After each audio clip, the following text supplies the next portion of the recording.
피닉스 모델 두 번째 시간을 시작하겠습니다. 요 앞에 강좌에서는 이제 처음에 그야말로 처음에 설계, 계획을 하고 플랜을 짜는 얘기를 했잖아요. 준비 과정이죠. 면담을 하기 위한 준비 과정.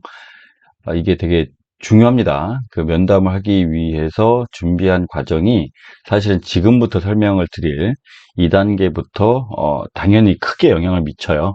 그 지금 설명을 드릴 2단계부터는 실제로 이제 사람이 앞에 있는 겁니다. 앞에. 그래서 불러서 실제로 이제 피면담자와 면담자가 대면하는 그런 시점이죠.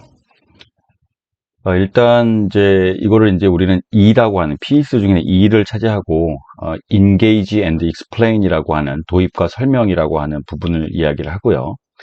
일단은 대화를 처음에 시작할 때 그 시점부터 사실 이제 면담이 들어가게 됩니다.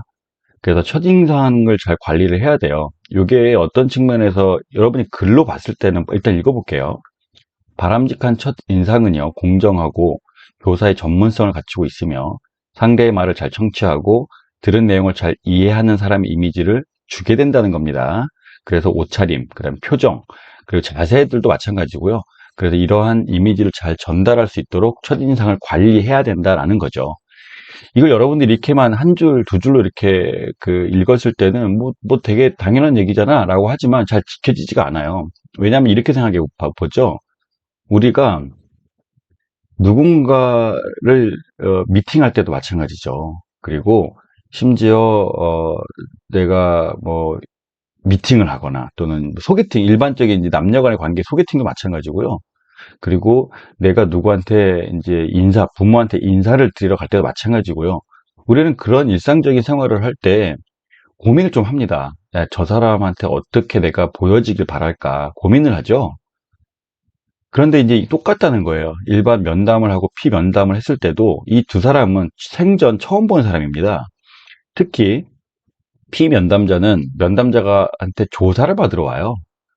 그런 경우는 오히려 앞서 얘기했던 일상적인 상황보다도 이 면담자에게 훨씬 더 억압적인 느낌을 가진 상태에서 조사가 시작될 수 있다는 거예요. 그렇다고 하면 내가 수사관 그리고 면담자가 과연 피면담자에게 어떠한 인상을 주길 바랄까요? 만약에 그 전에 수사기관이나 이런 내부 감사인에 대해서 적대적인 어떤 그 자세를 갖고 있는 사람이라면 훨씬 더 그 첫인상을 관리해야 돼요. 특히 피해자 같은 경우도 마찬가지입니다. 피해자가 예를 들어서 여러 군데에 조사를 막 의뢰를 했음에도 불구하고 자기가 원하는 방향대로 되지 않아서 대단히 이 조사 이 기관에 대해서 대단히 불신을 갖고 있는 경우에는 오히려 이 면담자는 저 사람에게 나는 되게 공정한 사람이고요.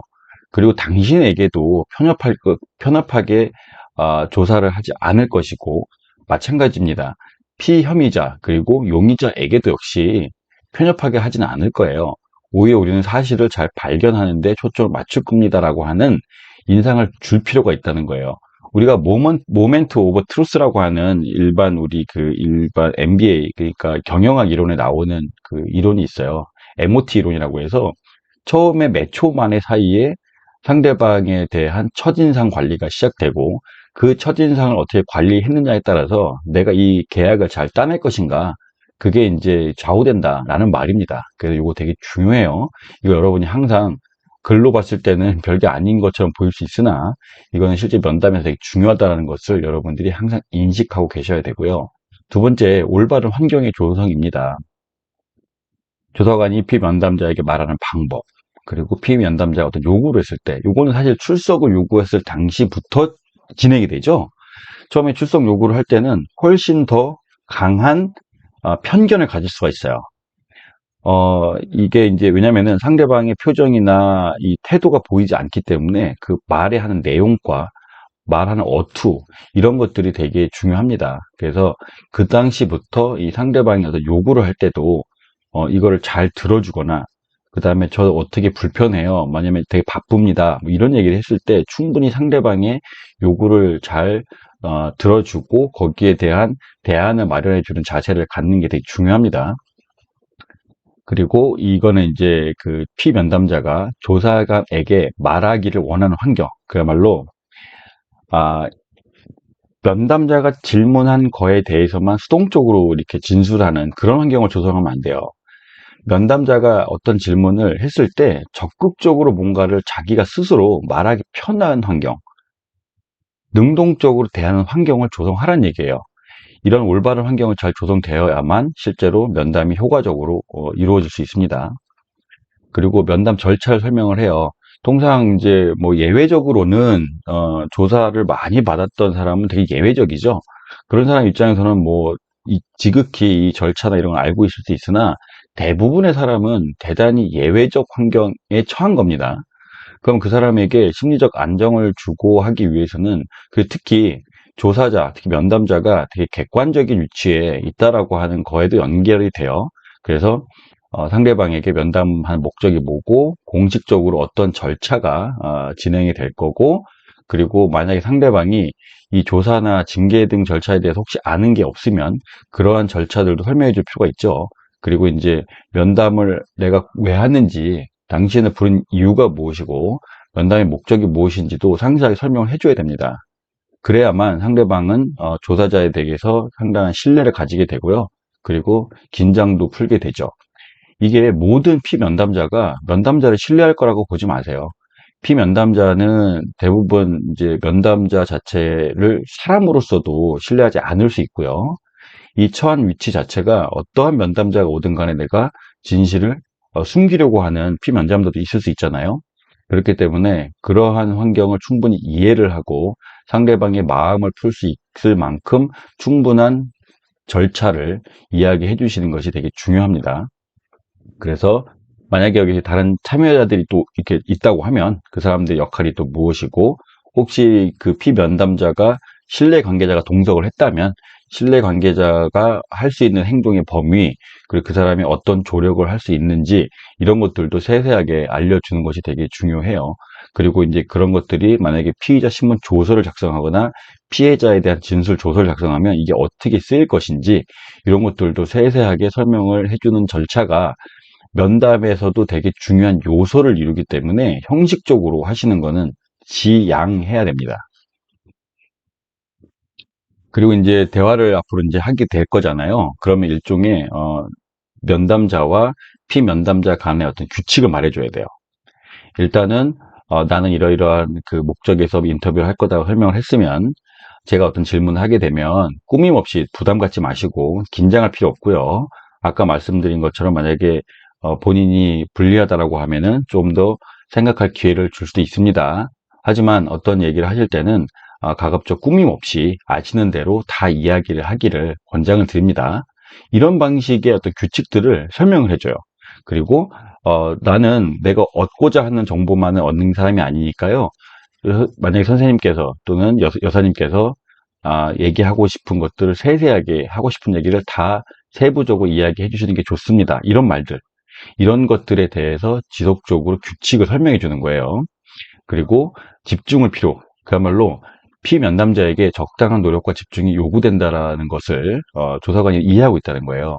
이게 당신이 얘기하는 것 다시 한번 말씀드리지만 긴장하실 필요가 없고, 시간은 충분하니 만약에 잘 기억이 나시지 않으면 조금 더 시간의 여유를 달라고 말씀하셔도 좋고, 면담자 역시 그런 시간을 드릴 거니까 천천히 차분히 생각하신 다음에 이야기하시고요. 지금 당장 말씀을 하실 정도로 기억이 안 났다고 하면 나중에라도 생각나면 다시 얘기해 주시면 됩니다. 나는 식의 어떤 집중을 하고 기억을 환기시키고 인출해낼 수 있는 이런 집중의 시간을 많이 충분히 주어야 된다는 얘기예요. 요거는 권리 설명에 대해서도 방금 전에 설명을 해드렸고요. 그리고 특히 당신이 왜 내 앞에서 조사를 받고 있는지에 대한 얘기를 해주는 게 좋죠.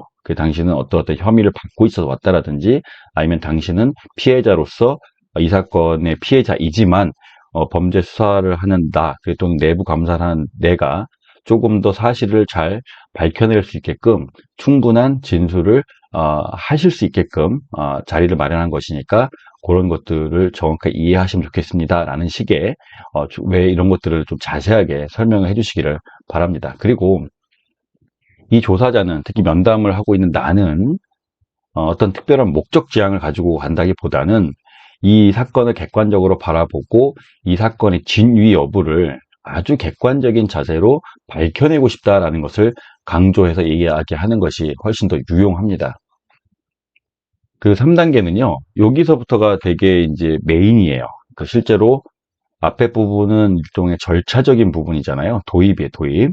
근데 지금부터는 실제로 구체적인 질문을 들어가고 또는 개방적인 질문을 하고 그리고 가끔은 폐쇄형 질문도 하고 이런 방식의 질문 유형을 섞어가고 그리고 상대방으로부터 온 답변에 대한 분석을 한 이후에 다시 재질문을 하고 하는 본격적인 본론의 단계입니다.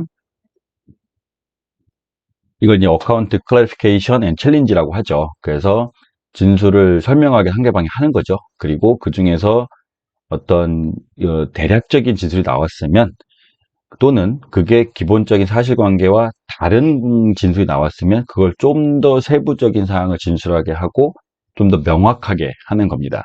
그리고 만약에 상대방이 뭔가 알고 있는 것 같은데 숨긴다든지 혐의를 부인하는 것 같은 얘기가 나오면 모순점을 발견을 하고 다시 그걸 통해 질문을 함으로써 상대방이 가급적 진실에 가까운 정보를 나에게 말할 수 있게끔 챌린징을 하는 부분까지도 들어가요. 그러고 보니까 이게 가장 실질적으로 긴장되어 있는 상태이고 여기서 이 면담의 효과가 잘 이루어졌는지 아니면 미비한지가 나오는 단계입니다. 그리고 여기다 한번 읽어볼게요. 정확하고 신뢰할 수 있는 진술을 얻기 위한 기본적 절차는요. 피면담자 자신의 방해받지 않은 진술 얻기, 그리고 진술의 확장과 명확화, 그 다음에 얻어진 진술에 대한 추궁이다. 이게 방금 전에 제가 말씀드렸던 과정인데 일단 제일 먼저 중요한 거는요. 방해받지 않은 진술을 얻는 거예요. 상대방이 어떤 얘기를 하고 있을 때 거짓말을 해도 놔두셔야 돼요. 보통은 이 그 조사관들의 면담자들이요. 내가 얻고자 하는 질문하고 부합하지 않은 대답을 하거나 일종의 3000% 빠진다고 하죠. 다른 방향으로 가면 자꾸 말을 끊으려고 하는 성향이 있어요. 보통은 우리가 일반적인 논증을 하더라도요. 이거에 대한 잘 준비가 안 되어 있는 사람, 그리고 말하는 법에 익숙하지 않은 사람은 횡설수설 할 수 있습니다. 그리고 말의 순서도 앞과 뒤로 왔다 갔다 할 수도 있고요. 특히 과거의 것을 기억하고 환기해 나가는 과정에서 이게 일목요연하게 나오지 않으시는 게 되게 당연한 거거든요. 근데 조사자들은 마치 그게 우리가 이제 범죄 사실을 쓰거나 아니면 아예 뭐 무슨 형법전에 나와 있는 이것처럼 말해주기 원하는데 그거는 뭐 대단히 무례한 요구이기도 하고요. 그 다음에 사실 가능하지 않습니다. 그렇기 때문에 상대방이 자유로운 진술 속에서 내가 유의미한 증거, 유의미한 정보를 캐치해내는 것이지 내가 원하는 답변을 상대방이 하는 게 아니에요. 그래서 피면담자가 자유롭게 진술할 수 있도록 놔두는 것이 대단히 중요합니다. 그리고 다만 거기서 피면담자가 말을 끊는 게 아니고요. 그렇다고 만약에 오늘 이 범죄에 대한 얘기를 하고 있는데 뭐 자기 아들 얘기를 하거나 이건 아니죠. 그래도 결국은 이 사건에 대해서 완전하고 정확한 진술을 하도록 돕는 거예요. 만약에 이야기를 하다가 예를 들어보면요. 이 사건에 관련된 얘기를 하는 거면요. 계속 놔두셔야 됩니다. 그리고 방향성을 다만 잃었을 때 갑자기 뭐 자기 그 엄마 얘기를 하거나 뭐 옛날 저 어렸을 때 살았던 얘기를 하기 시작한다면 어느 정도는 들어줄 수 있겠죠. 하지만 그게 자꾸만 글로 가게 되면은 그걸 막 무단히 끊고 할 것이 아니라 방향을 바꾸는 질문을 하게 됩니다. 선생님 죄송한데 방금 전에 그 얘기했던 부분 있잖아요. 그걸 좀 더 제가 자세히 듣고 싶은데요. 라고 하면서 3000% 빠지는 것을 다시 본론으로 들어오게 하는 걸 있을 수 있지만 됐고요. 쓸데없는 소리 하지 마시고요. 이런 말을 하는 건 대단히 위험합니다. 그래서 그렇게 상대방에게 말을 끊고 그 다음에 방해하는 개념이 아니고 상대방의 말을 도와가면서 조금 더 구체적이고 명확한 점이 나올 수 있게끔 안내한다 라고 생각하는 방향으로 생각하셔야 되는데 여기에는 두 가지 어떤 범주로 생각할 수 있는 게 있어요. 일단 대화의 기법에서도 이렇게 도울 수 있는 방법이 있고요. 진술을 획득하는 측면에서도 이게 도울 수가 있습니다. 먼저 대화 기법을 한번 살펴볼게요. 여기서는 되게 다시 한번 말씀드리지만 이 3단계가 메인이기도 하고 특히 지금 설명드릴 거는 앞서 얘기한 것처럼 피스 모델이지만 여기서도 일종의 기법이 나온다 그랬죠. 그런 기법들이 바로 이 부분입니다. 그 대화 기법에서 첫 번째는요. 접근 가능한 스타일을 갖춘다. 이거는 완전히 내가 오픈 마인드. 조사관 자체가 완전히 오픈되어 있다. 이런 상태를 만들어주라는 거예요. 그래서 제일 중요한 게 권위의 장벽을 제거합니다. 보통 우리가 일상생활도 마찬가지지만, 물론 안 그런 사람도 있지만, 대부분 사람이 강한 사람한테는 약하고, 약한 사람한테는 강한 이런 못된 습성이 있잖아요. 원래 기본적으로 인간은 자기 지위, 고하, 뭐 상하, 뭐 빈부 이런 걸 다 떠나서 모든 사람에게 평등하게 대하는 게 맞죠. 그게 되게 당연한데도 불구하고 이상하게 일상의 우리 세상에서는 윗사람이 얘기할 때는 좀 더 움츠려들고 내가 반론을 제기도 잘 못하고 이런 경향이 있어요. 그러다 보니까 피면담자도 마찬가지죠. 조사를 받는다는 건 대단히 억압적인 상황이에요. 아무리 잘해줘도. 그렇기 때문에 이 조사자는요, 충분히 자기의 권위를 무너뜨려야 됩니다. 그래야만 피면담자는 대단히 자유롭게 나에게 이야기할 수 있다. 이걸 여러분이 알고 계셔야 됩니다. 그리고 세 번째는 관계의 인격화다. 이건 뭐냐면 나는 조사자고 너는 조사받는 사람이야. 이 관계가 아니고 너 인간이고 너도 인간이야. 우리는 그냥 각자 역할이 달라. 나는 다만 나의 일을 하는데 당신을 불러서 도움을 요청하는 거야. 그렇기 때문에 나에게 억압받지 말고 그리고 나는 충분한 질문을 할 테니까 역시 너도 충분한 질문을 할 수 있어. 그리고 우리는 사람과 사람이라는 거 잊지 마. 라는 것을 충분히 보여줘야 된다는 거예요. 그러기 위해서는 당연히 상대방을 존중해야죠. 이 존중하지 않고 상대방을 무시하거나 아니면 기계적으로 다루거나 업무적으로만 대하거나 하면요. 어느 피면담자도요. 긍정적으로 진술하지 않습니다. 그래서 항상 상대방을 존엄성을 가지고 다루어야 된다는 걸 말씀을 드리고요. 그 피면담자의 언급과 생각, 저 사람이 말하는 걸 통해서 지금 되게 곤란한 상황인지 불편한 것인지 저 사람이 나에게 적대감을 가지고 있는지 여러 가지들을 여러분 판단하셔야 돼요. 그렇게 하면서 그렇게 하기 위하여도 물론 상대방을 잘 관찰해야 되지만 그렇게 해가지고 만약에 여러분들이 어떤 피드백을 받았다고 한다면 그런 문제점을 해소할 수 있는 노력을 해 주셔야 됩니다. 그렇기 위해서는 시선 접촉을 유지하고 이거 되게 중요하거든요. 근데 간혹 제가 이제 최근에 경찰관서 같은 데 가서 보면 어떤 것을 목격할 수 있냐면요. 모니터를 가려놓고 조사를 하더라고요. 그러니까 저는 그게 좀 약간 이해가 안 가는데 조사를 하려면 상대방과 나와 대등한 관계에서 시선을 유지하고 대화를 하고 내 태도도 보여줘야 되고 상대방 태도 봐야 되는데 초보적인 수사관들은 이 모니터를 갖다 놓고 아예 상대방과의 접촉을 차단해요. 그러면 목소리만 들리고 그냥 자기 타이핑을만 하는 이런 건데 이건 조사하는 자세가 사실 안 됐다고 보셔야 돼요. 그래서 상대방과 시선 접촉은 대단히 중요하다. 그리고 비언어적인 권고 신호. 당연히 말을 할 때 손가락질 하거나 이게 아니고요. 뭐 상대방한테 이제 손바닥을 펴서 보여주고 오픈한 이런 자세 있잖아요. 이런 걸 하고 평소에 얘기할 때도 계속 호감을 알려주고 공감을 표시해주고 그리고 상대방의 말을 내가 알아들었다는 측면에서 고개도 끄덕여주고 이런 식의 어떤 태도로서도 우리가 어떤 걸 표현할 줄 알아야 됩니다. 그리고 잘 듣고 있다라는 걸 확인하기 위해서 또는 상대방이 긴 진술을 했을 때는 그걸 다시 요약해 주는 방법. 이것도 상대방의 얘기를 내가 적극적으로 청취하고 있다라는 걸 알려주는 거거든요. 그런 것들을 항상 고민하셔야 될 필요가 있습니다. 그리고 호칭도 마찬가지죠. 이것도 무조건 피의자나 미리 하면 되게 어색할 수 있어요. 가끔 어떤 경우 이런 거죠. 아, 저기요, 어머니, 제가 지난번에도 제가 워낙 편해서 제가 어머니라고 불렀는데 지금도 그렇게 불러도 될까요? 라고 하는 식의 이런 방식의 질문과 답변을 통해서도 좀 더 상대방을 좀 편한 상태로 만들 수 있다는 겁니다. 그 적극적 청취, 다시 더 들어가죠. 여기서는 청취라고 하는 거는요, 가만히 있는 게 아닙니다. 정치는 내가 듣기는 하지만요, 내가 보여주는 어떤 태도 이런 것들로 상대방을 더 말할 수 있게 해요. 근데 그런 것들을 우리는, 아까 방금 말씀드린 것처럼 시선을 유지한다거나, 고개를 끄덕인다거나, 아니면 가끔 웃어주기도 한다거나, 맞장구도 쳐주거나, 이런 방식을 통해서 상대방의 진술을 더 적극적으로 끌어내는 적극적인 활동이다라는 걸 여러분이 알고 계셔야 되는데, 거기에 4단계가 있어요. 집중, 이해, 유지, 요약입니다. 집중, 이해, 유지, 요약. 요거 여러분들이 몇 번을 반복해서라도 알고 계셔야 되고요. 몸으로도 습득하셔야 될 부분이에요. 일단은 집중을 해서 상대방의 주제에 초점을 맞춰야 되는데, 초보적인 조사자들은요, 내가 지금 이 사건만 생각해요. 이 사건, 내가 다음에 뭘 물어보지? 상대방이 지금 질문하는 거에 집중하는 게 아니라, 이 사람이 질문을 했으면, 다음은 내가 무슨 질문을 해야 될지만 생각을 해요. 빨리 이 조사를 끝내야 되겠다. 빨리 이 면담을 끝내고 내 다른 일을 해야겠다는 생각을 많이 합니다. 그게 결국 집중하지 않는 거죠. 이 사건에 집중을 하는 거, 그러니까 이 사건에 당연히 집중을 하겠지만, 이 사건에 내가 다른 거에 머릿속에 들어가 있는 것이 아니라, 상대방이 진술하고 있는 거에 대해서 적극적으로 청취하기 위해서는요, 제대로 들어야 된다는 거예요. 그게 첫 번째 집중이고, 두 번째는 이해죠. 여기 이해는 되게 중요합니다. 복잡하죠, 사실은요.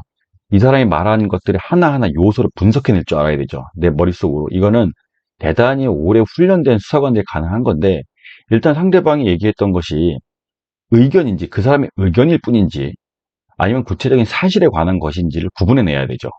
만약에 그것이 구체적인 사실에 관한 거라면, 이 사람이 말했던 사실을 분해해가지고 요소별로 분해를 하고, 내가 알고 있었던 사실과 비교 검색을 해야죠.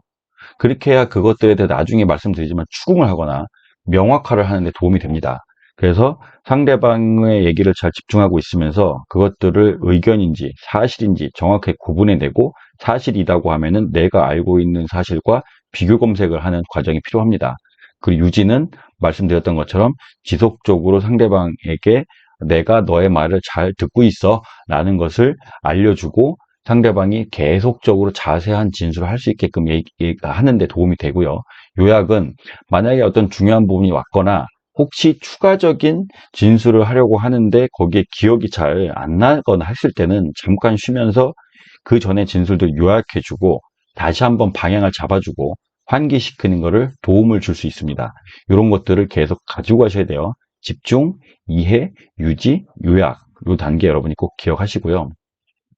그 다음에 이제 교대로 말하기라는 거예요. 면담 중에는 당연히 아까부터 지속적으로 말씀드렸지만 피면담자에게 충분히 말할 기회와 시간을 지속적으로 주셔야 됩니다. 그래야만 아까 말씀드린 것처럼 너는 피조사자고 나는 조사자라는 관계를 깨트리고, 너와 나는 지금 아주 자유롭게 대화를 나누고 있는 중이야 라는 조건이 성립하게 됩니다. 그래서 진술하는데 끼어들면 안 돼요. 잠깐만, 그 쓸데없는 소리 하지 마시고요. 됐고요. 이런 말 절대 하시면 안 됩니다. 항상 상대방과 나는 지속적인 대화를 한다. 우리가 일반적인 대화할 때도 상대방 친구끼리도 마찬가지잖아요. 열심히 얘기하고 있는데 야 됐고, 이건 진짜 무례한 행동이죠. 그럼 그렇구나. 계속 예를 들어 내가 추임새를 넣어주면서도 근데 그때 내가 미안한데 했잖아. 혹시 거기에 대해서 난 이런 생각 갖고 있는데 어때? 이런 방식에 혹시 내가 방향을 바꾸더라도 그렇게 하잖아요. 그래서 이제 조사자는 일상적인 대화 이상으로 훨씬 더 상대방을 배려해야 한다는 걸 잊지 않으셔야 됩니다. 그 다음에 역할에 대한 기대 표시. 그래서 중간중간에 너가 앞에서 얘기한 것처럼 당신은 어떻게 지금 어떤 역할을 수행하고 있고요. 당신은 나의 조사하는 데 있어서 상당히 도움이 되는 사람이고요. 당신이 제대로 상세하게 설명을 해 주어야만 내가 이 사건을 해결하는 데 도움이 되고요. 혹시 당신이 혐의자라고 하면 혐의를 벗고 싶다고 한다면 그거에 대한 충분한 진술을 해 주셔야 제가 객관적인 상황을 맞춰가지고 비교 검색을 한다든지, 그래서 상대방이 어떠한 역할을 수행하고 있다는 것을 다시 한번 얘기해 주시는 게 좋습니다. 그리고 대화의 주제는 한 개의 주제에서 다음 주제로 자연스럽게 흘러가도록 연결하는 게 중요해요. 뜬금없이 갑자기 화제를 전환하면은요, 기억에 인출할 때 방해가 되겠죠. 그래서 어떤 거 처음에 넓은 데서부터 들어서 자세한 데로 갈 건지, 만약에 쭉 가다가 자세한 데가 나왔으면은 옆에 있는 다른 맥락 속으로 흘러갈 건지를 지속적으로 생각하면서 면담을 임해야 합니다. 그 안에 질문인 경우에는요, 이건 이제 많이 들어보셨겠죠. 일단 개방형 질문, 그리고 구체적 질문과 폐쇄형 질문, 유도 질문이라는 게 있어요.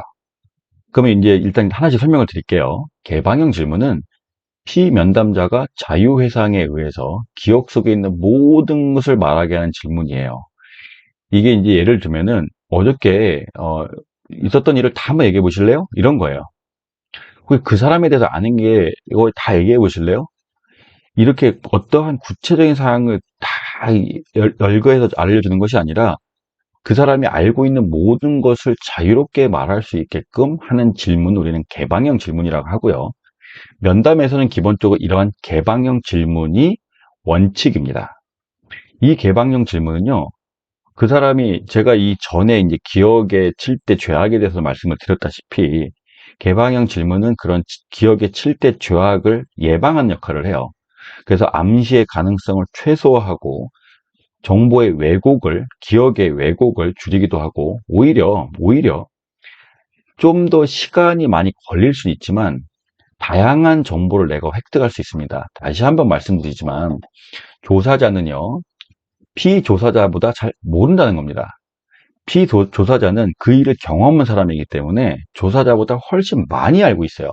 다만 그것을 말하는 범위가 한정되어 있거나 의도적으로 말을 안 하려고 하거나 아니면 그 기억을 잘 되새려지 않고자 하는 경우는 있을지 모르지만 명확하게 얘기하자면 조사자보다 훨씬 많이 아는 사람입니다. 그럼 결국은 조사자는 말을 적게 하고 피조사자가 말을 많이 하게 해주는 게 당연한 논리죠. 그죠? 그래서 이제 개방형 질문은 테드라고 하죠. 그냥 말하시오, 설명하시오, 묘사하시오. 요렇게만 질문하는 겁니다.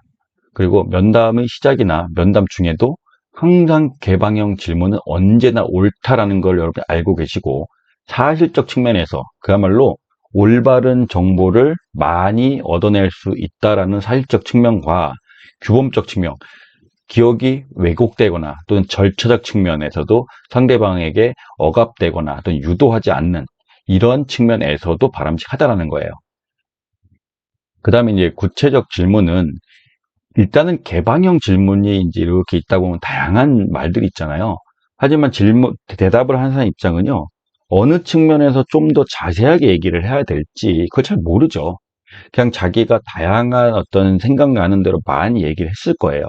그렇다 보면은 조사자 입장에서는 이 부분에 대해서는 조금 더 상세한 진술을 하길 바랄 때가 있겠죠.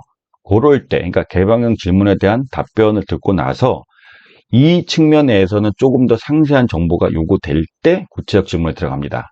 아, 아까 말씀하신 것과 같이 그때 거기 가셨다고 했잖아요. 그러면 그때 누구랑 가셨는지 그건 좀 알 수 있을까요?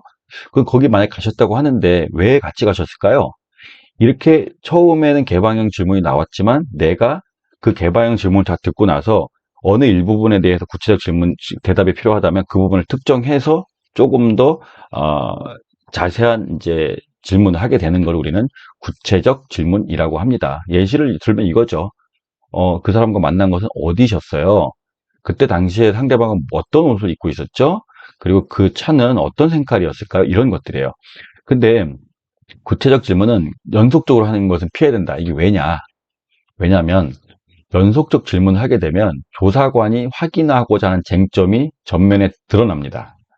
그러니까 이게 이제 뭘 목격자나 뭐 목격자인 경우도 마찬가지죠. 만약에 목격자가 오히려 이 피혐의자와의 친분 관계가 있거나 이 사람에게 유리한 진술을 하고 싶은 사람 또는 피해자로부터 협조를 받았지만 되게 이제 중립적이지 않은 목격자라든지 어떤 경우든 간에 목격자를 할지라도요. 마찬가지고 특히 이제 피의자, 용의자인 경우는 더 그렇죠. 용의자 입장에서는 조사자가 어떤 의도를 가지고 있고 어떻게 상대방으로부터 정보를 끌어내려고 하는 목적을 명확히 알 필요는 없어요. 그리고 조사자가 어떠한 정보를 갖고 있는지도 상대방이 알 필요는 없잖아요. 그죠? 근데 만약에 구체적인 질문을 연속적으로 하게 되면요. 아, 저 조사자는 나한테 이걸 이끌어내려고 하는 거구나. 저 조사자는 나에게 이 자백을 이끌어내려고 하는 거구나. 라는 것을 눈치챌 수 있다는 겁니다. 그래서 구체적 질문은 시계열적으로 연속적으로 하는 건 바람직하지 않아요. 그래서 일단은 개방형 질문을 하고 나서 구체적 질문을 했을 때는 오히려 너무 구체적이지 않은 영역부터 들어가는 게 좋죠. 만약에 A라고 하는 사람이 B라고 하는 사람을 매치경에 만났는데 그곳이 하필이면 범죄 장소다라는 것을 우리가 확인하기 위해서 그 범죄 장소에 있었던 시간에 거기를 간 이유가 뭡니까? 라는 구체적 진술을 하는 건 좋지 않죠. 아까 말씀하신 것처럼 그때 이제 누구를 만나 식사하러 가셨다고 하시는데 그때 부분을 좀 자세하게 좀 얘기해 주실 수 있을까요? 라는 식의 조금 더 이 외연을 확장한 질문부터 들어가는 게 훨씬 더 바람직하겠죠. 이런 걸 여러분들은 염두에 두셔야 되고 말로 들었을 땐 되게 쉬워 보입니다. 하지만 여러분들이 이거를 제가 처음부터 말씀드렸지만 교육뿐만이 아니라 훈련이 필요하다고 말씀드린 이유가 이 부분이에요. 이거는 지속적인 훈련과 그 다음에 반복적인 학습을 통해서 완전히 체화시켜야 되는 그런 상황이니까 여러분이 한 번 듣고 나서 그냥 흘러 듣기보다는 이것들을 그대로 계속 매번 조사할 때마다 염두에 두시고 다시 한번 읽어보시고 그리고 하시는 게 좋을 것 같아요. 그 다음에 대화 기법 중에 7번째입니다. 질문 중에 폐쇄형 질문은 뭐냐면 이거는 일단은 쓰지 않는 게 좋습니다. 일단 쓰지 않는 게 좋아요. 근데 어떤 경우에 쓸 수 있느냐? 모호한 부분을 확실하게 하기 위한 거예요. 모호한 부분을 확실하기 위한 것. 그리고 피면담자가 자세한 부분을 기억하지 못할 때 그걸 돕는 겁니다. 돕는 거. 그러니까 이 폐쇄형 질문을 통해서 조사자가 얻고자 하는 대답을 해라라는 식이 아니라 상대방이 어떤 기억을 하려고 하는데 그거를 좀 더 기억이 잘 안 나니까 도와주기 위한 부분으로 여러분이 생각하셔야 돼요. 그래서 그때 선생님께서 그 분이 입고 있으셨던 분이 약간 어두운 계열이라고 말씀하셨는데 그게 혹시 검은색일까요? 회색일까요? 또는 그때 되게 만약 그 강한 색깔의 옷을 입고 계셨다고 기억하셨다고 했는데 그게 혹시 빨간색 계열일까요? 아니면 노란색 계열일까? 이런 식의. 그래서 그러한 이제 폐쇄형 질문을 상대방이 기억을 잘 해낼 수 있게끔 예시, 보기, 이런 걸 알려주는 방향으로 생각하셔야 된다는 거예요. 근데 요거는 대단히 위험하기 때문에 조심하셔야 됩니다. 아무래도 피면담자는요, 제시된 선택지에 의존합니다. 그전 강의에도 말씀을 드렸지만, 손님이 왔을 때, 음료수 드실래요?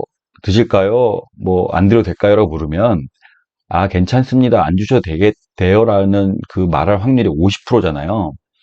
근데 그렇게 하지 않고, 커피를 드릴까요? 홍차를 드릴까요? 라고 하면은, 이 사람이 됐어요. 라고 말할 확률은 별로 없다는 겁니다. 커피를 드릴까요? 홍차를 드릴까요? 아니면 안 드셔도 돼요 라고 세 개를 질문지를 줬을 때야 안 먹어도 됩니다 라고 하는 건 거의 3분의 1의 확률로 적어지죠. 그죠? 근데 거기서 만약에 선택지를 두 가지만 줬을 때는 이 사람은 혹시 다른 영역이 있을 수 있지만 아무래도 이 두 개 안에서 선택할 가능성이 높아서 기억 자체가 왜곡될 수 있다는 위험이 있어요. 그런 걸 여러분들이 유념하고 계셔야 됩니다. 그래서 어떤 날짜나 논점 같은 거 명확하게 할 때, 그때 그날을 한번 좀 오래돼서 기억 안 나시겠지만, 그게 아침이었을까요? 저녁이었을까요? 이런 식의. 좀 더 그런 일이 있었지만, 그 시간대나 장소와 뭐 이런 것들, 이거를 좀 더 명확히 하기 위할 때 한정해서 사용을 하셔야 되고요. 이 폐쇄형 질문은 절대로 처음에 쓰시면 안 됩니다. 그래서 마지막에 사용하는 것이 좋고요. 그리고 짝짓기 기법이라고 해서 만약에 폐쇄형 질문에서 긍정적 답변이 나와서 일단 만약에 했는데 그때 거기에 누군가가 있었을까요? 없었을까요? 라고 물어봤단 말이에요. 근데 누군가가 있었다는 대답을 했다고 칩시다. 그러면 그분은 거기서 무엇을 하셨나요? 그때 그분하고 어떻게 하셨어요? 그분하고 있었던 일을 다 얘기해 보세요. 그러니까 어떤 폐쇄형 질문에서 하나의 대답을 해서 끝날 것이 아니라 그거를 다시 구체적 질문이나 또는 가장 좋은 건 개방형 질문이겠죠. 개방형 질문으로 연속해서 이어나가야 오히려 그런 것들이 좀 더 명확해집니다. 이런 것들을 결합하시기를 바래요. 예를 들면은 그 집에 간 사실 있나요? 라는 거죠. 그럼 폐쇄형 질문입니다. 있냐? 없냐?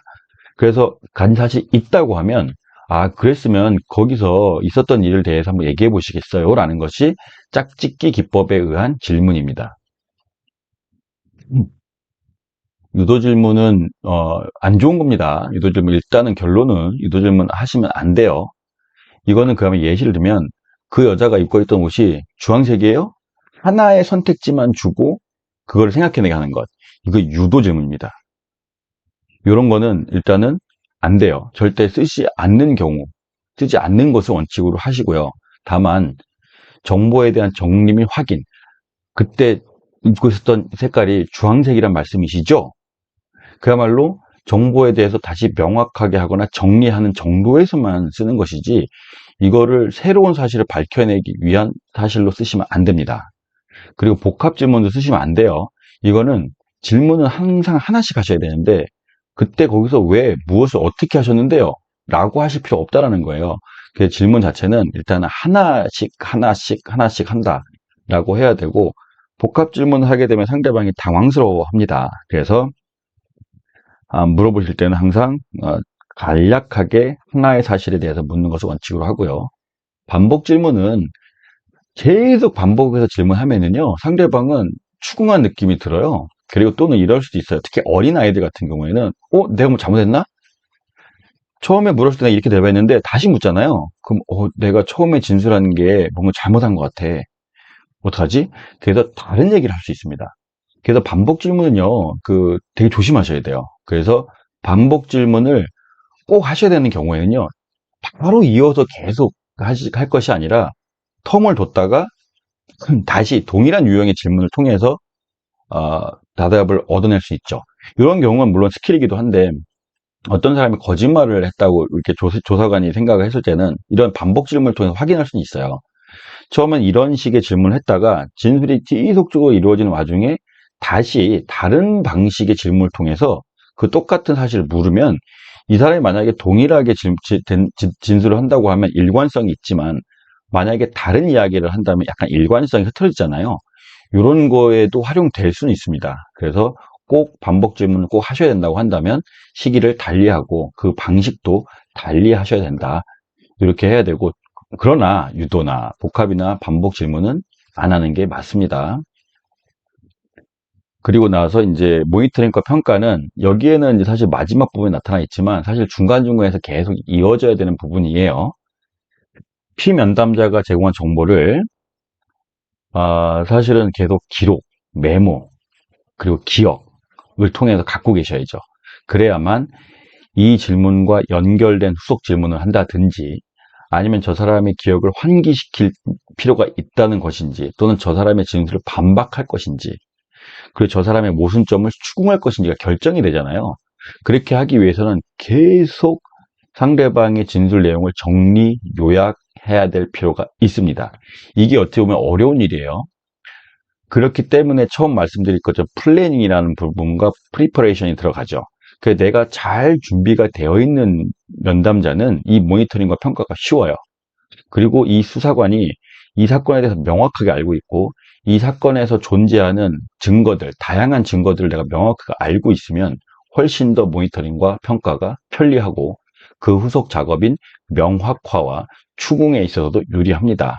그래서 이 모니터링과 평가라는 거는 실제 면담이 이루어지는 전 영역에서 필요한 영역이고, 이거를 잘 분석하는 능력이 사실은 수사 능력과도 거의 일치한다고 보시면 돼요. 그 두 번째는 이제 진술 획득이에요. 다시 설명을 드리면, 상대방으로부터 정확한 어떤 내용을 내가 얻기 위해서 필요한 것이, 우리는 대화 기법적 측면과 진술 획득의 측면이 있다고 했어요.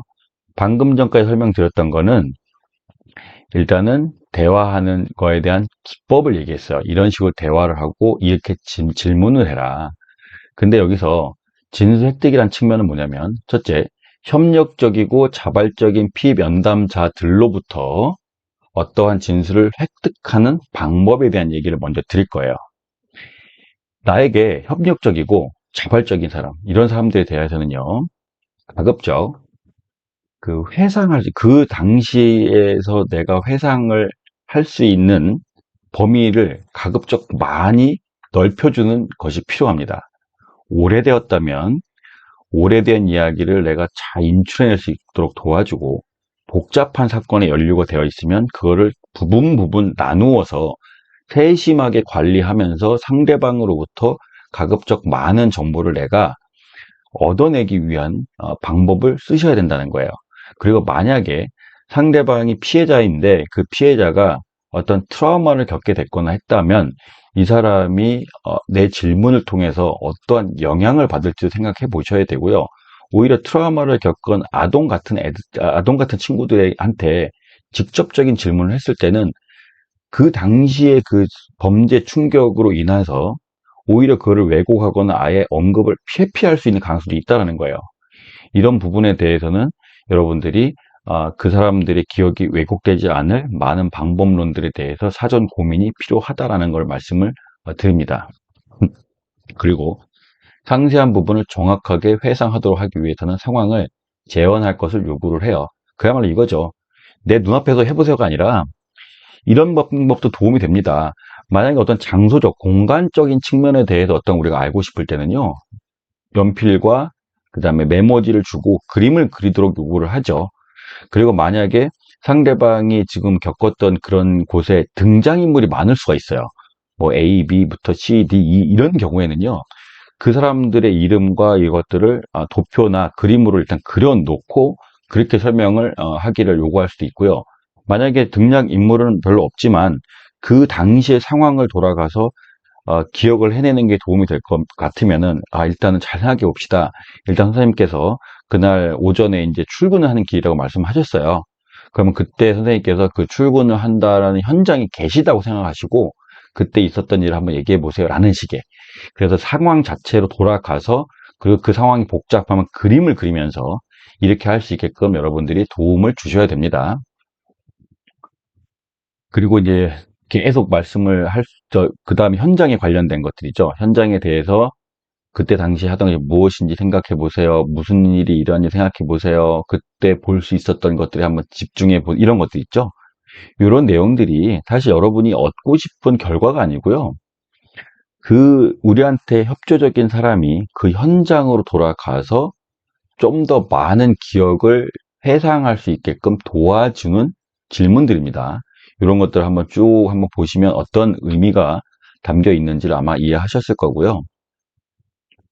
그 다음에 피면담자에게 조사 중인 사건에 관해서 그들이 알고 있는 모든 것에 대한 방해받지 않은 진술을 하기를 다시 요구하셔야 돼요. 만약 이 단계에서 상대방이 어물쩍거리거나 불편함을 느낄 것 같으면 앞서 여러분에 설명드렸던 것처럼 훨씬 더 권위의 장벽을 낮추고 오히려 상대방한테 절차를 더 설명해 주고 상대방이 진술한 걸로 인해서 어떠한 결과가 발생할 것인지에 대해서 다시 얘기도 해주고 이런 방식으로 돌아가는 것도 상대방이 편안하게 이야기할 수 있는 환경을 조성해 줍니다.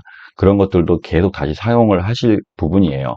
그리고 첫 번째 진술을 할 때 대단히 아까 말씀드린 것처럼 집중해서 듣습니다. 그리고 이 집중해서 들으면서 아까 말씀드린 것처럼 모니터링과 평가를 하신다 그랬잖아요. 들음으로 인해서 만약에 내가 알고서 있었던 정보들 이외에 새로운 정보가 나왔잖아요. 그러면 조사관 입장에서는 새로운 정보를 더 많이 얻기 위해서 그 해당 부분에 대한 세부 사항을 물어야겠죠. 그죠? 그러한 것들을 계속 캐치를 해내시는 겁니다. 그리고 만약에 저 사람이 얘기했던 그 진술이 내가 갖고 있는 증거들이 약한 증거예요. 원래는 이 증거도 가치 평가를 하잖아요. 이 증거의 가치, 저 증거의 가치가 다 있을 텐데 약한 증거에 관련된 거인데 상대방의 진술이 결부되면서 내가 갖고 있는 증거가 훨씬 더 강한 가치를 갖게 될 부분이 있다면 그 부분도 캐치해내야죠. 그래서 그것과 내가 갖고 있는 증거를 연결시키기 위한 질문을 하시게 될 겁니다. 이런 식이에요. 그리고 그런 걸 하기 위해서 다시 한번 말씀드리지만 충분한 시간을 줘야 되고 개방형 질문을 해야 되고 그렇게 하기 위해서는 절대 끼어들어서는 안 됩니다.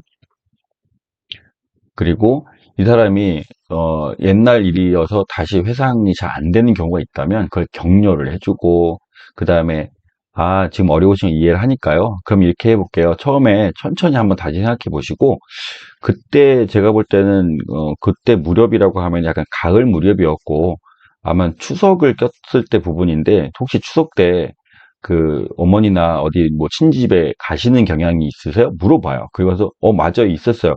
그럼 그때 그 전인지 후인지 이런 것들도 한번 생각해 보실 필요가 있지 않을까요?라고 하면서 그 사람이 그 당시 상황에 좀 더 근접해질 수 있는 것을 계속 도와줍니다. 그리고 우리가 상대방이 나한테 기억을 했던 걸 회상해서 얘기했을 때 그거는 완벽한 진술이 아닐 수 있어요. 중간중간에 아마 구멍들이 있을 겁니다. 그래서 그러한 구멍들을 우리는 어떻게 해요? 다시 메꾸는 작업을 해야 되는데 조사자가 메꿀 게 아니죠. 피조사자가 메꿀 수 있도록 도와줍니다. 그것도 앞서서 얘기했던 것들과 맥락을 계속 같이 하고 있어요. 그래서 때로 피면담자의 진술은 넓은 시간대와 사건들을 아우를 필요가 있을 수 있다는 거예요. 만약에 A라고 하는 측면으로만 들어갔을 때는 잘 기억이 안 날 수 있잖아요. 근데 그 전, 후, 이 사람이 잘 기억할 수 있는 데부터 파고 들어가서 연결을 시켜서 거기까지 가는 방법들도 있어요. 그러다 보니까 몇 년, 몇 월, 며칠, 몇 시에 뭐 했어요? 이게 아니라, 한 1년, 2년 전에는 혹시 지금의 직장에 계속 다니셨나요? 맞아요. 그러면 그때 그러면 뭐 이런 식의 넓은 측면에서 들어가서 그 사람이 점차 그 기억을 해낼 수 있을 정도로 도와주는 방법을 쓰셔야 됩니다. 그래서 모든 기억을 잘 할 수 있도록 체계적이고 연속적인 질문들이 주어져야겠죠. 그죠? 그래야 이 사람도 하나의 질문을 생각을 해내고, 답변을 생각해내고, 그 답변과 연결되어 있는 다른 기억의 요소를 다시 끄집어내겠잖아요. 그렇기 때문에 계속 구체적이고 체계적이고 연속적인 질문을 할 수 있도록 도와주셔야 됩니다. 그리고 이제 기억을 회상하는 피면담자 돕기 위해서 그들의 진술에 관한 질문. 아, 이 사람이 만약에 기억을 잘 못하고 있으면 기억을 잘 더 얻어내야 되는데 중간에 어떤 내가 관심 있는 주제가 딱 생겼을 때 이런 경우가 있을 수 있어요. 질문을 쭉 대답을 쭉 하고 있었는데 어느 한 지점이 나와서 내가 그거를 캐치하고 싶을 때가 있다고 해서 그걸 다시 그 세부사항을 갑자기 질문해버리면 이 사람이 뒤에 얘기할 수 있는 기억을 다시 끊겨지잖아요. 그죠? 그래서 그거를 질문을 막 중단하고 하는 것들은 그렇게 갑자기 내가 끊는 것이 아니라 이 사람에 대해서 어, 조금 그 후속 질문들에서 연결될 수 있는 주제로 환원시킨다는 거예요. 아니, 잠깐만요. 거기서 그 부분 다시 얘기해서 이런 식으로 끊는 게 아니고요. 이 질문 속에서 조금 더 다른 측면에서 대답이 나오길 원한다고 한다면 주제의 방향성 있잖아요. 방향성을 틀어만 주는 거예요. 지금 방금 말씀하신 거를 조금 더 볼게요. 그 뒤에 그때 당시에 누구를 만났다고 하셨는데 그 사람이 만났을 때 원래 평상시에 자주 만났었던 것인지 아니면 그렇지 않았는데 어떤 뭐 일이 있으셔서 만났던 것인지 그 부분에 다시 한번 얘기해 주시겠어요? 이런 식의 화제를 돌리지만 그 원래 말하고자 했던 것을 완전히 벗어나게끔 해서는 안 된다는 얘기예요. 그리고 요약은 뭐냐면 조사관이 얘기를 계속 듣고 있었는데 이게 개방형 질문을 하게 되면 상대방은 그야말로 이제 여러 개의 말들을 많이 하게 될 겁니다. 아무래도 그죠? 그렇다고 하면 그런 것들을 중간중간에 어떤 청취한 것들을 요약해 줄 필요가 있어요. 그래서 여태까지 말씀하셨던 건 여기까지 말씀하신 건데 맞죠? 그럼 그 뒤에 얘기를 다시 한번 얘기해 주시겠어요? 라는 식으로. 이렇게 요약을 하는 방법도 상대방의 기억을 제대로 돕는 방법이기도 합니다. 그리고 명확하는 상대방의 진술에서 모순을 발견할 때 또는 피면담자가 말한 것에 대해서 불분명할 때는요. 거기서 이제 다시 명확하게 좀 더 자세하고 특정 지어서 이야기를 해줄 것을 요구하면 됩니다. 그렇게 되면 이 사람은 만약에 모순이 발견됐을 경우에는 이 사람이 기억을 잘못하고 있는 것인지 아니면은 전체적인 맥락 속에서 이야기를 하다 보니까 중요하지 않다고 해서 대충 진술한 것일 수도 있어요. 많은 경우가 있기 때문에 그 주점이 왔을 때는 그거를 다시 명확하게 할 수 있게끔 하고 아까 말씀드린 것처럼 명확화를 하기 위하여는 구체적인 질문이 들어가도 됩니다. 이제는 협조적이지 않은 사람들을 이제 대할 때예요. 이런 경우가 가장 어렵죠. 만약에 비협조적이라는 것이 조사자의 어떤 태도에 기인한다면 앞서 돌아가서 당연히 조사자가 권위의 장벽을 무너뜨리고 상대방과의 라포를 형성하고 그 다음에 훨씬 더 유연한 자세를 가지고 이런 것들로 돌아가셔야겠죠. 근데 만약에 조사자는 앞에 얘기한 것처럼 충분히 권위적이지 않고 그 다음에 상대방의 권리도 제대로 고지를 하고 추가적인 설명도 다 한 이런 상황임에도 불구하고 비협조적일 때를 얘기하는 겁니다. 그리고 상대방이 저항을 하는 거지, 조사 자체에. 그럴 때에는 첫 번째 개방형 질문이 제일 중요하다는 거예요. 이게 첫째. 이 사람이 한 번 거짓말을 하고 거짓말을 했던 사람은 그것들을 부인하는 것이 반복되면 반복될수록 훨씬 더 강한 그 거부감을 나타낼 수가 있어요. 왜냐면 처음에 한 번의 질문을 해서 내가 거짓말을 하든 아니면 저항을 했으면 거기서 멈춰주길 바라는데, 지속적인 질문을 통하고 또다시 저항하고 하는 게 반복이 되면 당연히 훨씬 더 보수적으로 나오겠죠. 이게 당연한 겁니다. 그렇기 때문에 첫 번째 개방형 질문을 무엇을 할지 잘 생각하셔야 돼요. 예를 들어서 A라고 하는 범죄 상황에 대해서 묻고 싶은데 이 사람은 뻔히 그걸 부정할 것 같아 라고 한다면, 냅다 처음에 그 범죄 상황에 대한 개방형 질문을 하는 건 좋지 않아요. 그러니까 이 장소에서 살인 사건이 있었는데 그 장소에 당연히 당신이 있었을 거야 라는 걸 전제로 해서 거기서 뭘 했어요? 하여튼 뭐 그때 있었던 일 얘기해 보세요. 이런 식의 개방형 질문은 실패할 수 있다는 겁니다. 만약에 이 수사관이 예측을 했을 거 아니에요. 아, 이 사람은 그 전에 했던 행태나 아니면 피해자를 대하는 태도나 이런 걸 봤을 때는 충분히 거짓말 할 것 같다라는 예상을 했다고 하면, 처음부터 그렇게 하는 것보다는 이런 거죠. 아, 혹시 그날 또는 그 전날이나 그날 거기 가신 적 있나요? 또는 그 사람과 있었던 여태까지 관계 있잖아요. 만약에 피해자가 이제 뭐 살인 사건이든 사기 사건이든, 그러면 이 사기에 여러분이 집중할 것이 아니라 이 사람과 어떻게 아셨고, 그다음 이 사람과 언제부터 만나서 어떠한 관계를 유지했는지 한번 얘기해 보실래요? 라는 식이죠. 그래서 좀 더 포괄적인 것에서부터 시작을 하고, 이 사람이 굳이 거짓말하지 않을 지점부터 질문이 들어가라는 얘기입니다. 질문을 했을 때 거짓말할 게 예상이 되는데 굳이 그 질문을 할 필요 없다는 거예요. 그래서 답변을 요구하기에 충분한 개방형 질문을 하라는 말이 그 지점입니다. 이거 여러분들이 반드시 이해하셔야 돼요. 여기에서 어떻게 하느냐에 따라서 그 뒷부분이 잘 진행이 됩니다. 그래서 면담할 때마다 요약을 해줘요. 요약을 하는 것은 길거나 복잡한 면담, 특히 용의자를 상대로 면담을 수행할 때 되게 유효합니다. 그래서 그래야만 조사관도, 이게 여러 가지 유용성이 있어요.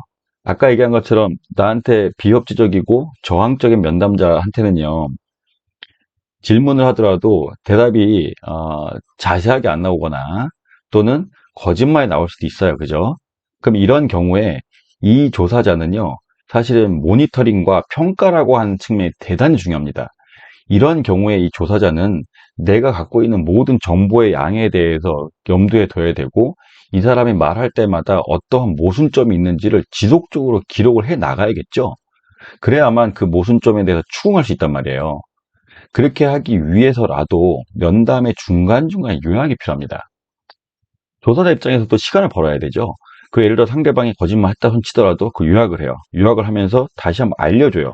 그럼 당신이 그때 거기 가지 않았다는 게 맞지요? 그러면 상대방이 네, 거기 분명히 가지 않았습니다.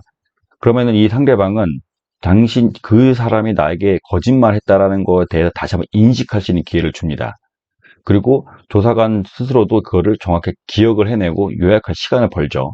이런 것이 있기 때문에 면담 중간중간에 요약은 대단히 유용합니다. 그리고 상대방이 침묵하는 경우가 있어요. 전략적으로 말을 안 하죠. 회피하거나 또는 전혀 엉뚱한 얘기를 할 때도 있어요. 이런 경우에는 여러분이 일단 침묵이라고 과정을 하거나 아니면 나에게 저항하는 모습이라고 생각하시겠죠. 근데 괜찮다는 거예요. 반응이 흔들리지 않아요. 면담자는 마치 피면담자가 대답을 하고 있다고 상상하세요. 그리고 궁금한 것들을 질문합니다. 다만 이 질문할 때 아까 말씀드린 것처럼 구체적 질문을 연속으로 하면서 야, 너 내가 알고 있는 건 이만큼 있어라고 얘기해 주실 필요 없어요. 그야말로 내가 알고 싶은 것들에 대한 개방형 질문을 지속해요. 근데 다시 한번 앞으로 돌아가서 이때 가급적이면 상대방이 대답을 할 수 있는 영역부터 질문하셔야죠. 그래서 설사 보통의 이 경험들을 비춰봤을 때도 그런데 처음부터 묵비권을 행사하는 사람일지라도 있잖아요. 이 범죄와 관련이 없는 부분, 주의적인 부분에 대해 질문하면요, 다 대답을 합니다. 그러면서 상대방으로부터 지속적으로 답변을 유도해 나가는 게 되게 중요해요. 그래서 그러려면 상대방이 침묵하거나 묵비권을 행사한다고 해서 열받을 필요도 없고요. 당황할 필요 없다는 거예요.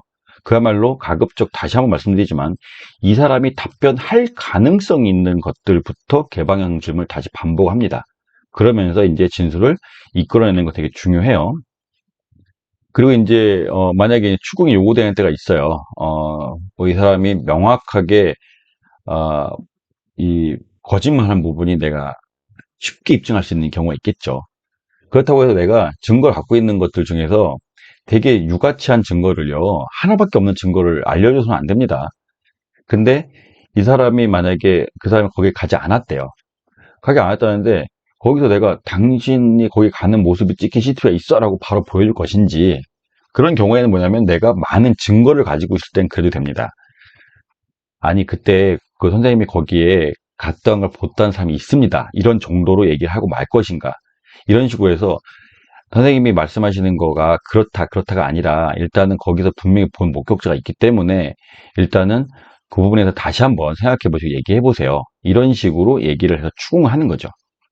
그리고 이 사람이 이야기한 것과 아니면 모순되는 것들이 있다고 하면은 다시 한번 설명 요구를 합니다. 지금 저희가 알고 있는 사실과 사실 약간 다른 말씀을 하고 계시는데 그게 혹시 당신의 진술 자체가 왜곡돼서 또는 기억을 잘 못할 수 있으니까요. 조금 더 상세하게 좀 설명해 주시겠어요? 라는 식의 이러한 설명으로써 상대방한테 좀 더 자세한 진술을 다시 유도해내는 거예요. 그러므로 인해 가지고 상대방한테 압박감도 당연히 주겠지만 실제로 아주 자연스러운 수속 대답을 유도를 함으로 인해 가지고 거짓말하는 상대방은요, 일단 했다 안 했다라는 거짓말을 하긴 쉽지만 안 했는데 어떻게 안 했다고 하는 얘기를 꿰매내기 쉽지 않습니다. 그런 과정에서 상대방을 훨씬 당황스럽게 할 수는 있어요. 그리고 그런 것들도 여러분이 테크닉으로 이용하실 수 있어요. 그리고 추궁이라고 하는 걸 조금 더 다시 돌아가서 이제 이렇게 정의를 내려보면요. 진술자가 말한 것에 대해서 증거를 제시하면서 그 진술이 진실이 아님을 확인해내는 과정이죠. 여기서 고려할 것이 시기가 있어요. 언제 추궁할 거냐는 거죠. 언제. 그리고 명확화. 당신이 얘기했던 그 부분을요, 다시 한번 상세하게 얘기해 주세요. 그렇게 해야만 이 사람이 그냥 아까 말씀드린 것처럼 퉁쳐서 아니다라고 한 건지 아니면 어느 부분의 세부적인 곳에서 이 사람이 변명을 하는 것인지 확인할 수 있다는 거죠. 그래서 거짓말하는 부분이 있을 것 같으면 그 부분에 대해서 좀 더 상세한 요구를 하라. 그리고 모순점에 대해 이렇게 나타났으면 그 당시에 당시 그랬다고 하는 거는 분명히 우리가 알고 있는 사실과 다른데 뭐 우리 자료가 잘못될 수 있으니까 그거를 좀 더 확인할 수 있게 더 자세하게 얘기를 해주세요. 이런 방식의 어떤 수석 질문들이 들어갑니다. 시기에 관련해서는 보통은 추궁은 나중에 하는 게 좋아요. 처음에 내가 이 질문하는 그 순간부터 추궁에 들어가게 되면요. 앞에 얘기했던 라포를 형성하고 자유로운 분위기 이런 거 다 망칩니다. 그렇기 때문에 이 추궁 자체는요. 가급적이면은 면담에 이제 이후에 하는 것이 좋죠. 좋아요. 근데 이 사람이 예를 들어서 부인하는 것 자체를 계속 방치했을 때 훨씬 더 이 사람에게 큰 죄책감을 유발을 해서 훨씬 더, 배째라 이런 식으로 나올 것 같은 사람이 있을 수 있거든요. 그런 경우에는 초반에도 당연히 이 추궁이 들어갈 수 있죠. 그런 추궁은 보통은 상대방이 초범이거나 특히 형사 절차가 어떻게 이루어지는지 잘 모르는 사람들일 수 있어요. 그야말로 예를 들어서 나는 그냥 배째고 하면은 혹시 이게 나는 무죄가 되진 않을까 이렇게 생각하는 사람도 있을 수 있어요. 그런 사람에게는 당연히 이거를 이렇게 했을 때 이렇게 처리가 되고요. 그 다음에 당신이 인정했을 때는 이렇게 처리가 됩니다라는 것도 알려주는 것도 방법이 있을 수 있고, 그런 사람에 대해서는 처음에 어떤 모순된 진술을 했을 때 증거를 제시하면서 당신의 이런 무모한 거짓말이 별 의미가 없다라는 것을 알려주는 것도 매우 중요합니다.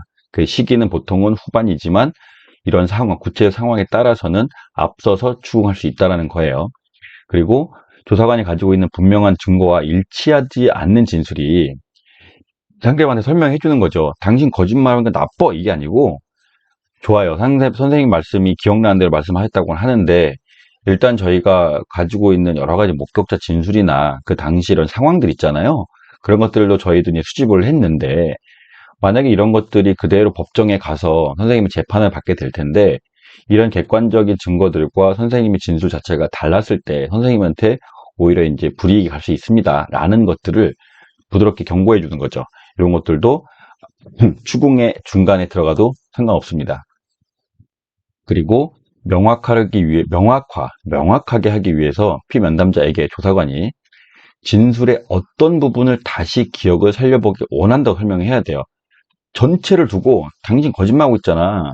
무슨 말이야 라고 할 게 아니고요. 그 중간에 어떤 부분이 그렇게 설명이 필요한지 얘기해 주라는 거예요. 그래야 상대방은, 어, 만약에 어떤 얘기를 했는데 전체적으로 상대방을 비난하면서 무슨 말이에요? 지금 당신이 말한 거 우리 거랑 하나도 안 맞아. 말 똑바로 하세요. 이런 방식은 오히려 훨씬 더 저항감을 불러일으키고 조사를 하고 있는 면담의 분위기가 흐립니다. 그래서 어떤 부분을 다시 정확하게 기억할 것인지를 명확하게 요구하는 범위를 알려주시라는 거예요. 그리고 모순점에 대한 설명을 요구하기 위해서 교사관은 증거에 대한 설명을 모순이나 틈이 있다는 것을 피면담자한테 분명히 확인시켜야 된다라는 부분은 뭐냐면 앞서 얘기했던 부분도 이미 언급을 했어요, 이 부분이요. 그래서 당신이 얘기했던 것은 이 부분에서 약간의 모순점이 있고 약간의 오해의 소지가 있습니다라는 것을 알려줘야 된단 말입니다. 그래야 상대방은 그것들을 고의적으로 거짓말한 건지 아니면 자기 스스로도 정확하게 기억을 못하는 부분인지를 변명할 수 있는 거예요. 만약에 상대방이 내가 얘기했던 것을 너무 그냥 대략적으로 얘기하다 보니까 그 진술이 틀렸다면 그거를 시정하겠죠. 근데 만약에 본인이 이거에 대해서 의도적으로 거짓말을 했다고 하면 내가 한 거짓말이 실제 수사관이 갖고 있는 정보와 다르구나. 이게 금방 들통날 수도 있겠구나라고 하면서 사실을 이야기할 수 있는 기회를 제공하기도 합니다. 그리고 아, 어떠한 그 당시에 있었던 얘기들, 그런 얘기들에 대해서 만약에 거짓말이 이루어지거나 또는 부인을 하거나 아니면 침묵을 하게 된다고 하면 정확하고 이 조사자가 일단 이 사건을 취급하고 있잖아요. 이 조사자가 그 현상에 대해 정확하게 이해를 해야만 이 사건이 끝나요. 그래서 정확하고 믿을 만한 이해가 충분해질 때까지 조사관의 요구가 계속될 것이라는 것을 알려줘야 된다는 거죠. 만약에 피의 면담자가 여기서 나 그냥 거짓말하고 말면 나는 그냥 끝나는 거야 라고 했을 때는 훨씬 더 그러한 저항감을 유지하겠죠. 근데 당신이 지금 말하는 거가 설사 그렇다 할지라도 우리의 수사는 계속될 수밖에 없어. 알잖아. 우리 역할 자체가 그 당시 있었던 것의 진실을 밝혀내는 건데 뭐 단지 지금 그거의 과정일 뿐이고 우리는 지속적으로 나중에도 널 다시 불러서 설명을 요구할 수 있는 거야 라는 것을 얘기를 해줘서 인지시켜야 된다는 거예요. 그리고 앞에 뒤에 부분 읽어보시면은 아실 거예요. 그래서 앞에서 이제 얘기했던 것처럼 당연히 대답할 시간을 많이 줘야 되고, 그 전에 설명했던 대화 기법들을 연속해서 사용하십니다. 그 참여 면담자가 있어요. 그러니까 이 주 면담자가 있고, 그 뒤에 이제 참여 면담자가 있을 수 있습니다. 이 참여 면담자는 그냥 멍 때리면서 그걸 보고만 있는 건 아니에요. 오히려 예를 들어서 면담자 입장에서는 이 면담에 집중하면서 이렇게 하는 와중에 있기 때문에 앞서 얘기한 것처럼 모니터링이거나 하거나 평가하는 데 있어서 사실은 하나를 결략할 가능성이 있습니다. 그래서 참여 면담자는 오히려 객관적인 견지에서 상대방의 진술을 제대로 개요를 파악하고 요약을 계속 해 나가는 역할을 하는 게 되게 중요해요. 그러면서 만약에 상대방이 진술했는데 이 면담자가 그거를 추궁해야 될 부분을 놓치거나 했을 때는 추가적으로 옆에서 도와주는 진술을 하게 되죠. 이건 어찌 보면은 우리 컴퓨터가 CPU가 두 개 달린 거랑 마찬가지입니다. 그래서 참여 면담자는 옆에서 그냥 지켜만 보고 이게 개념이 아니에요.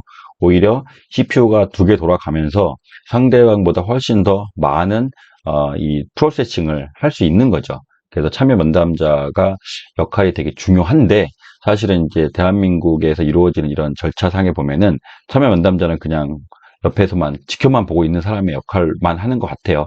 요거는 이제 좀 변형이 되거나 개선되어야 할 부분입니다. 일단 여기까지 하고 끊을게요. 여기까지는 제가 세 번째 단계까지 했고 다음 시간에는 종료하고 평가하는 부분을 하고 그 다음에 최종적으로 이제 전략적 증거 사용 기법에 대해서까지 말씀드리고 이 수업을 종료하도록 하겠습니다.